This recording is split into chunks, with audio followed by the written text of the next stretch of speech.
G'day and welcome back to another DBZ Dokkan Battle video. In this video we are going to be taking a look at the Super Strike AGL Vegeta kid. So we're going to be taking a look at just how good he is. We're going to take a look at what he brings to the table, his passive, everything about him. Obviously he got an easy A recently, which I think is pretty cool. And we'll take a look at him. We'll only try him out on one team. But generally speaking, we'll just get a good idea of what he can do. So he's a 77% AGL type lead. He raises attack for one turn and has a high chance to stun the enemy and causes supreme damage. That's 50% chance to stun. He has attack and defense of 100% when performing a super attack, and an additional attack and defense of 20% with each attack performed, up to 100% in total. He will gain an additional attack of 20% with each super attack performed, up to 100%, and an additional defense of 50% with another youth category ally attacking in the same turn, and an additional defense of 50% with another gifted warriors category ally attacking in the same turn. He also launches an additional attack that has a medium chance of becoming a super attack with 3 or more key spheres obtained. So pretty decent stuff, obviously with built-in additionals. Generally, I would say you want to go for a crit-based build on this guy, but that's just going to be me. In terms of links, he's got Saiyan Warrior Race, Prodigies, Saiyan Lineage, Royal Lineage, Super Strike, Bombardment, and Sharing the Limit. It's an okay link set, it's not the craziest, it's not the worst. And then he's got Pure Saiyans, Vegeta's Family, Youth, Terrifying Conquerors, Space Traveling Warriors, and Gifted Warriors.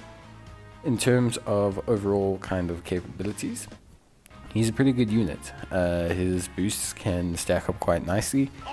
Obviously, gaining attack and defense when performing a super attack means that he's actually a second slot unit, and I think that's obviously something that's going to be notable. His best pairing partners are actually Saiyan Saga Vegetas, but you really want to try and get a unit that is youth and gifted warriors. So units like this Broly that we have here. Broly, which is obviously Broly Kid. You've then also got Vegeta and Raditz Kid, for example. You're also looking at Gotens, Trunks, etc. Those kind of units are going to be on the Gifted Warriors category, and they're going to be on the Youth category. So those are really your best bets, which means generally Youth is probably one of his better teams, or Pure Saiyans. It's not mandatory to get them. I think he's still fine with or without them. But yeah, generally speaking, I would say obviously you do want to consider, getting those units connected to him. Obviously, in terms of his link set, he relies a lot on Saiyan Lineage and Royal Lineage and Sharing the Limit. He doesn't have Prepared for Battle, which is a slight problem when you look at linking on a Pure Saiyans team. So he's got 58,000 defense. It doesn't seem like a lot, but remember it goes up a lot on the super. So after super he's going to have like 100k. And he's also going to build up that defense quite nicely with every attack he performs. So if you get the 3 orbs, which is fairly easy, generally speaking he can fully build up within 3 turns. So like you see there, he got an attack. So he got a super attack and an attack, which means his attack actually went up 40%. Because of the 20% for additional attack, 20% for an additional super, and his defense went up 20 or 40% there as well. So sorry, his attack went up 60%. So there's like a lot in terms of his passive, and he can build up fairly quickly. He doesn't build up all in one turn, so that's kind of where I would say, as a unit, you do need to be careful. That's why him being in the second slot is, generally speaking, a good place for him to be, because he does really, you want him to get all that defense going. So here we can see immediately defense is shot up a lot, 100,000, which is big. No support on a rotation. He does still have a ways to go as well, 60% more defense to gain from passive, which is pretty good. Here we're looking at him, obviously being over the 200k mark when he fires off his super attack, which is very, very solid. The attack stats risen all the way to 1.8 million, which again is very, very good. And he gets another 2 attacks. So at this point now, he's sitting in a very good state. Basically, he's sitting incredibly reliably. He's now at the point where He's going to have around 150k defense before super. He's going to have over 300k defense after super. His attack stats will be pretty big next turn. And with no support, he's looking pretty solid. Obviously, we're going to have some support next rotation, which will be pretty good for him as a unit. But I think overall, Vegeta's solid. I like that he's got a stun. It means that he's going to be useful in ESBR and SBR. And his ramping up time means that he could be a useful unit for stages like the Cards of Destruction event. I think that's very good. Him requiring a Youth and a Gifted Warriors category unit to fully activate his defense is a little bit difficult, but I think he will be manageable and still very good with only one of them active. So you don't need to have Youth and Gifted Warriors. If you just stick him alongside a Vegeta and get Gifted Warriors active, I think that'll be enough defense for him to, really, really shine.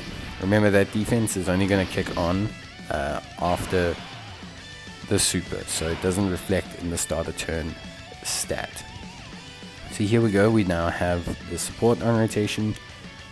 We almost fully built up in terms of defense. We have 20% left to go, so we do have a little bit left to go.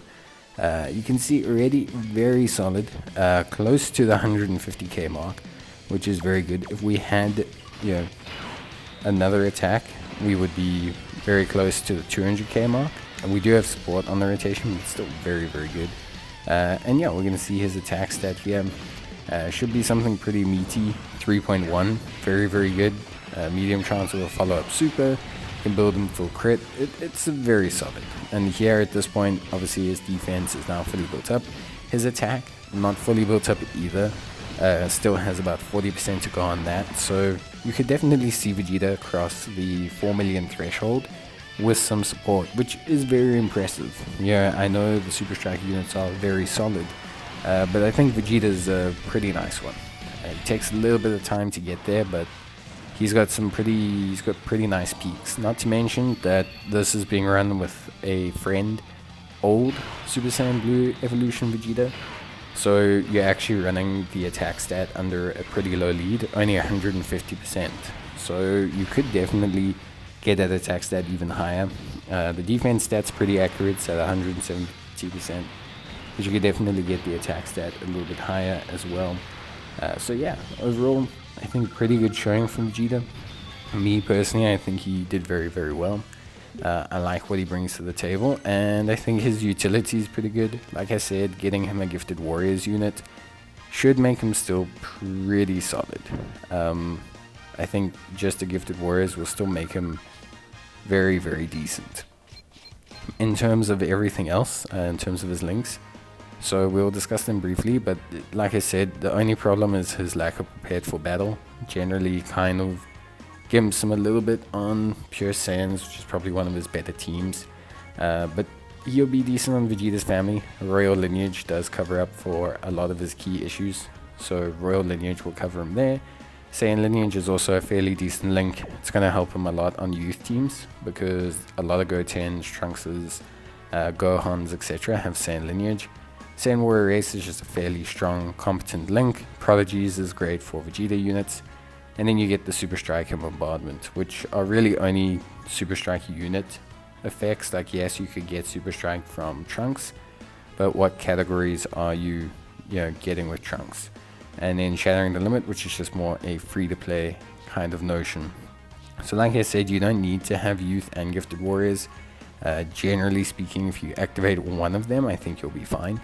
So if you're going to build a youth team, you should be okay, because obviously you should get both with like a Trunks or a Goten, and with Trunks you can get Royal Lineage and possibly Saiyan Lineage, so you'll be covered for Ki. I think in Vegeta's case, the Ki is just the only thing I would highlight. Like, he has some decent links, but none of them are openly spectacular. The only two major links are Super Strike and Bombardment, which would give him a huge attack boost, but are just incredibly difficult to get. So having Royal Lineage and Saiyan Lineage active, for example, gives him 4 Ki, gives him 10% attack and defense. It's pretty much everything you need. In terms of link leveling, I don't really think there's too much of an issue here. Like, you could link level him, to get royal lineage and Saiyan lineage up from 1 key links to 2 key links. But I don't know if link leveling Vegeta is going to make him when I say worthwhile, I think he's a worthwhile unit. What I mean by that is I don't know if link leveling Vegeta is going to be a primary concern compared to the other units you could link level on the same category. There are some shames that like units like the Goku Jr., Vegeta Jr. are not on gifted warriors. Very similarly, it's a bit strange that some Gohans are not on gifted warriors, because that does somewhat reduce his pool of units he can run with. And not run with, like I said, you can just activate one of youth or gifted warriors, but activating both is very helpful, and quite frankly it does just generally make running Vegeta a little bit easier. But overall I still think he's really good. I think his best position is, if you do want to use him as a floater, as a unit you can use for his stunning capabilities, or as a second slot unit if your team is a little bit kind of low, a little bit threadbare. Using him as a second slot unit will also be pretty helpful, just because he will, like I said, build up relatively quickly. His defense is very solid after super, and he'll provide that stunning capability, which will be useful in a lot of your beginner based content. Compared to the other Super Strike EZAs, probably say he's maybe one of the slower ones in terms of build up, but I think he's got a max that's very comparable / better than probably the other ones, just on the surface value of it. So yeah, he looks very solid. I'm very impressed with a good old Vegeta kid, and I think overall he's a great pickup. But that's gonna be it from me. Hope you guys enjoyed the video. If you did, leave a like, leave a comment, and I'll see you in the next one. Till then, take care, stay safe, and bye.